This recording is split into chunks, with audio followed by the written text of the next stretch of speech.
So the words we use tend to fall within the 5 senses map to express ideas, dreams, and experiences.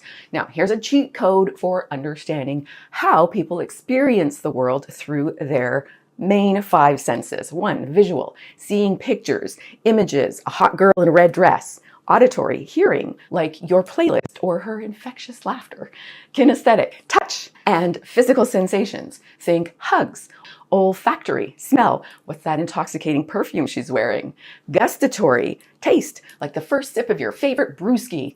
The 5 senses map is just a fancy way of figuring out how someone processes life through their senses. Simply think of your senses and pay attention to her words. Examples coming up. You will get more of what you want from anyone, not just women, if you know their primary sensory mode and use their words. Okay, most people, about 60 to 65%, are visual communicators. They think in terms of visual constructs, pictures, colors. Visual language helps them connect more deeply. So if someone is a visual communicator, they respond best when you say things like, "You light up the room," or "I can picture us together," "Our future looks bright." Just see what I mean? Okay, so other people, about 20 to 25%, are auditory communicators. They think out loud. Sound is important to them. They need to hear you and they need you to hear them. Auditory language helps them connect more deeply. If someone is an auditory communicator, they respond best when you say things like, "That sounds like a great plan. I like the sound of that. Ah, your voice makes me calm." Do you hear what I'm saying?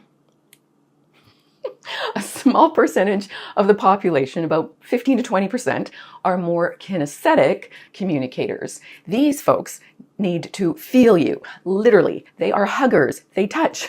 Feeling language helps them communicate and connect more deeply. If someone is a kinesthetic communicator, they respond best when you say things like, "You've got such a warm vibe," or "You've got such a warm personality," or "I feel really connected to you," or "This relationship feels right."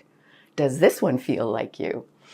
And a tiny percentage of the population, about 1 to 3, are sniffers and tasters, olfactory and gustatory. If someone is an olfactory communicator, they respond best when you say things like, "Something about this situation smells off," or "This place has a fresh vibe," or "Your perfume drives me wild."